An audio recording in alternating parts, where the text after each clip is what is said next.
ইন্নামাল মুমিনুনা ইখওয়াতুন ফাআসলিহু বাইনা আখওয়াইকুম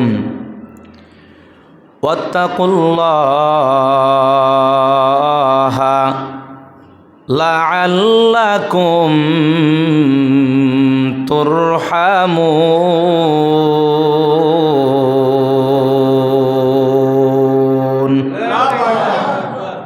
আল্লাহ তাআলা বলেন, হে মুসলমানেরা, ও ঈমানওয়ালারা, হে বিশ্বাসীরা, নিশ্চয়ই তোমরা একে অপরের ভাই, এক মুসলমান আর এক মুসলমানের ভাই।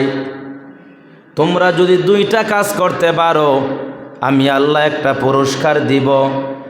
এক নাম্বার কাজ হলো তোমরা ভাই ভাইয়ের মধ্যে বন্ধনটাকে মজবুত করে নিবা। দুই নাম্বার কাজ হলো আমি আল্লাহকে ভয় করবা, আমি আল্লাহকে ভয় করবা। দুইটা কাজ যদি করতে পারো, আমি আল্লাহ ওয়াদা করতেছি গোলাম, আমি আল্লাহ তোমাদেরকে রহমত প্রাপ্ত বান্দা বানায়া দিব। এরে আল্লাহর গোলাম, রহমত প্রাপ্ত বান্দা যারা তারা যাবে জান্নাতে, যারা লানত প্রাপ্ত তারা যাবে জাহান্নামে।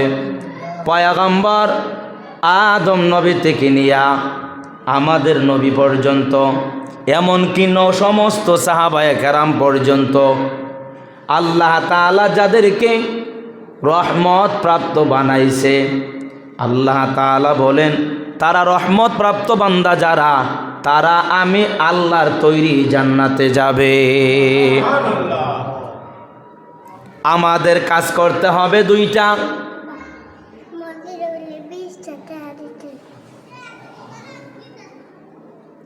আমাদের এক নাম্বার কাজ হলো ভাই ভাইয়ের মধ্যে, মুসলমান এক মুসলমানের ভাই, ভাই ভাইয়ের মধ্যে সম্পর্কটা মজবুত করে রাখতে হবে, এক নাম্বার কাজ।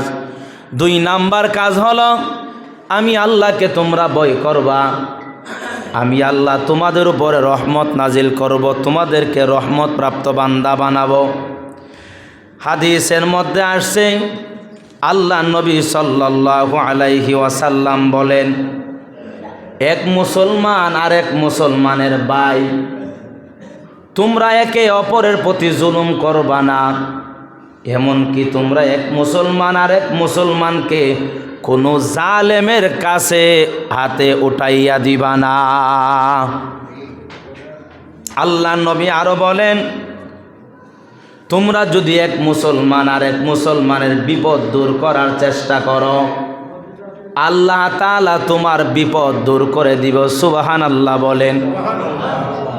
রহমাতুল লিল আলামিন আরো বলেন, ও মায়ার উম্মত, তোমরা যদি তোমার এক মুমিন ভাই আর এক মুমিন ভাইয়ের কষ্ট যদি দূর করে দিতে পারো, আমার আল্লাহ তাআলা কিয়ামত দিবসের হাজারো কষ্ট থেকে একটি কষ্ট তোমার আল্লাহ নিজ দায়িত্বে দূর করে দিবেন। চিল্লায়া বলা যাবে কি সুবহানাল্লাহ। এরে আল্লাহর বান্দা, এক মুসলমান আর এক মুসলমানের ভাই, এই মুসলমান ভাইয়ের কষ্টটা যদি দূর করিয়া দাও, হাসরের মাঠের মধ্যে হাজারো কষ্ট হবে, এই কষ্ট সমূহ থেকে আল্লাহ তাআলা তোমার একটা কষ্ট দূর করে দিবে। আল্লাহ নবী আরো বলেন, ও মায়ার উম্মত, আমি আল্লাহর কসম করে বলতেছি, তুমি নিজের জন্য যা পছন্দ করো, তোমার আরেক ভাইয়ের জন্য তা যদি পছন্দ না করতে পারো, আমি নবী তোমাদেরকে বলতেছি, কসম করে বলতেছি, তুমি কখনো মুমিন হতে পারবা না, পারবা না। এরে আল্লাহর বান্দা, নিজের জন্যে যা পছন্দ করবেন, আপনার আরেক মুসলমান ভাইয়ের জন্যে তা পছন্দ করতে হবে। আপনার ছেলে যদি ওসি, ডিসি, আইজি, উকিল, ব্যারিস্টার, এমপি, মন্ত্রী হয়, তাহলে নিজের জন্যে যা কল্যাণ কামনা করেন, অন্যের জন্য তা কল্যাণ কামনা করতে হবে।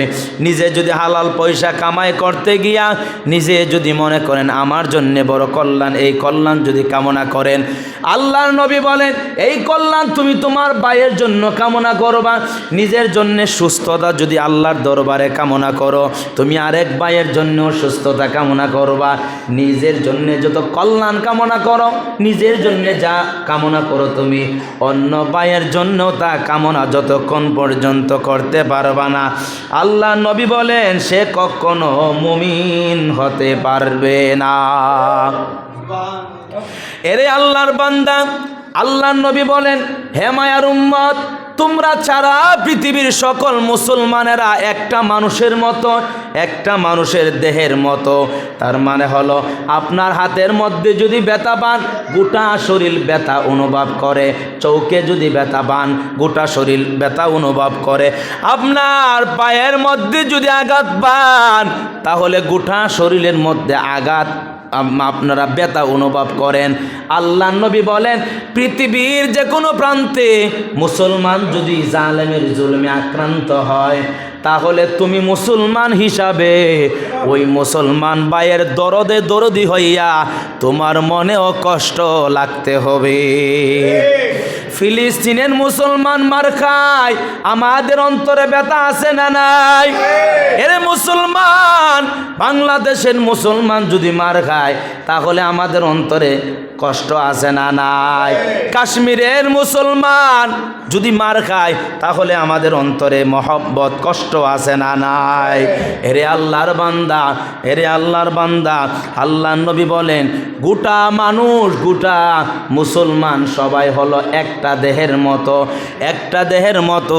এই দেহের মধ্যে কোথাও যদি ব্যথা পায়, যেমন সারা শরীর ব্যথা অনুভব করে, ঠিক তদ্রূপ এক মুসলমান আরেক মুসলমানের প্রতি মহব্বতের ব্যথা অনুভব করবে। কথা বলেন ঠিক নেই? হাদিসে কুরসির মধ্যে আল্লাহ তাআলা জানাইলেন এ মুসলমান, তোমরা পরস্পর দুইজনে অংশীদার, একে অপরের প্রতি যতক্ষণ পর্যন্ত খেয়ানত করবা না, খেয়ানত করবা না। দুইজন একে অপরের প্রতি অংশীদার, তোমরা একে অপরের প্রতি যতক্ষণ পর্যন্ত খেয়ানত করবা না, আল্লাহ তাআলা বলেন আমি ততক্ষণ তোমাদের সাথে আছি। আর যখন একে অপরের প্রতি খেয়ানত করবা, তখন আমি আল্লাহ তোমাদের সাথে নাই। এরে আল্লাহর বান্দা, একে অপরের সাথে পার্টনারশিপ ব্যবসা করে কিনা বলেন? একে অপরের খেয়ানত করে, এটাও সত্য, করে কিনা বলেন? আল্লাহ তাআলা বলেন যদি একে অপরের খেয়ানত না করো, পার্টনারশিপ ব্যবসা করতেছ, কিন্তু একে অপরের হক নষ্ট করো নাই, একে অপরের হক নষ্ট করো নাই, খেয়ানত করো নাই, আল্লাহ তাআলা বলেন আমি আল্লাহ তোমাদের সাথে আছি। যখন খেয়ানত করবা, তখন আমি আল্লাহ তোমাদের সাথে নাই। নাউজুবিল্লাহ বলেন। এরে আল্লাহর বান্দা, আল্লাহর রাসূল সাল্লাল্লাহু আলাইহি ওয়াসাল্লাম বলেন এক মুমিন আরেক মুমিনের ক্ষতি করে, এক মুমিন আরেক মুমিনকে যদি ধোঁকা দেয়, আছে না নাই? ধোঁকা দেয় কিনা, ক্ষতি করে কিনা, আল্লাহ নবী নিজে অভিশাপ দিয়েছেন। নাউজুবিল্লাহ বলেন। এরে আল্লাহর বান্দা, আল্লাহ নবী আরো বলেন যে ব্যক্তি কাহারও স্ত্রী অথবা গোলাম, স্ত্রী অথবা গোলামকে যদি বাগাইয়া দেয়, এমন মহিলা আছে না নাই? অন্য আরেকজনের স্ত্রীকে বাগায়া দেয় এমন পুরুষও আছে, মহিলাও আছে না নাই? এর ঘর তুই কইরা লাভ না, এ লোকটা ভালো না, এই কত ওয়াসওয়াসা দিয়া মানুষ তার স্ত্রীকে, একজনের স্ত্রীকে বাগায়া দেয়, আছে না নাই? গোলামকে বাগায়া দেয়। এখন তো আর গোলাম নাই, এখন হচ্ছে মণি, বসুরা মণি, আছে না নাই? আগে আসিল, এখন আর নাই। বসুরা মুনি অথবা কোনো কাজের লোককে যদি বের করে দেয়, বাগাইয়া দেয়, আল্লাহ নবী বলেন, আল্লাহ নবী বলেন কেউ যদি তার স্ত্রী অথবা গোলামকে বাগাইয়া দেয়, আল্লাহ নবী বলেন সে আমার কোনো উম্মত না, সে আমাদের কেউ না। নাউজুবিল্লাহ বলেন। আল্লাহর নবীর কাছে গিয়া বললেন, ইয়া রাসূলুল্লাহ, আমি আপনার কাছে একটু জানতে চাই, আমি আমার ব্যক্তিগত নিজের অভিযোগ করতেছি, আমার অন্তরটা একেবারে শক্ত, আমি কাউকে দান করতে পারি না, দান করতে মনে চায় না। আল্লাহর নবী বলে, শোনো, এতিমদের হাতে, এতিমদের মাথার উপর হাত বুলাইবা আর গরিব মানুষদেরকে খাবার খাওয়াইবা। যদি এই দুইটা কাজ করতে পারো, অন্তরে কাঠিন্যতা আল্লাহ তাআলা কাটাইয়া দিবে। সুবহানাল্লাহ বলেন। হুজুর সাল্লাল্লাহু আলাইহি ওয়াসাল্লাম আরো বলেন, যুদ্ধের ময়দানে যদি শাহাদাত বরণ করে, শহীদ হয়ে যায়, আল্লাহ তাআলা তার পেছনের সব গুনাহ ক্ষমা করে দিবে।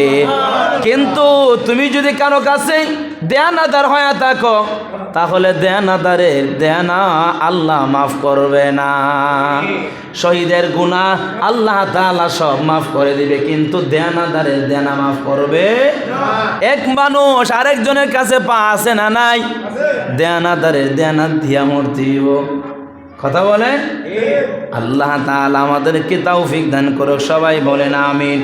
আল্লাহ নবী সাল্লাল্লাহু আলাইহি ওয়াসাল্লাম বলেন, দেনাদারকে কেউ যদি সুযোগ দেয়, কেউ যদি সময় দেয়, আমার কাছে পাওনাদার, আমি তাকে বললাম, ভাই তুমি পারতেছো না, 2 মাস পরে দিও, 1 দিন পরে দিও, 2 দিন পরে দিও, 5 দিন পরে দিও।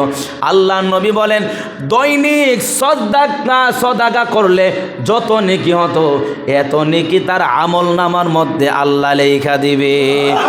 যতদিন পর্যন্ত দেনাদারকে সময় দিবে পাওনাদার, এই পাওনাদারের আমল নামায় আল্লাহ তাআলা দৈনিক সদকা করার সব আল্লাহ তাআলা আমল নামার মধ্যে লেখা দিবে। আল্লাহ নবী সাল্লাল্লাহু আলাইহি ওয়াসাল্লাম আরো বলেন, এমন কিছু মানুষ আছে, এমন কিছু মুসলমান আছে, যারা নাকি এক ভাই আর এক ভাইয়ের মধ্যে দূরত্ব তৈয়ার করে, ভাই ভাইয়ের মধ্যে দূরত্ব তৈয়ার করে। এমন ডাকাত আছে না নাই? বাবা পুতের মধ্যে সম্পর্ক বিচ্ছিন্ন করে দেয়, ভাই ভাইয়ের মধ্যে সম্পর্ক বিচ্ছিন্ন করে দেয়, এমন কিছু লোক আছে না নাই?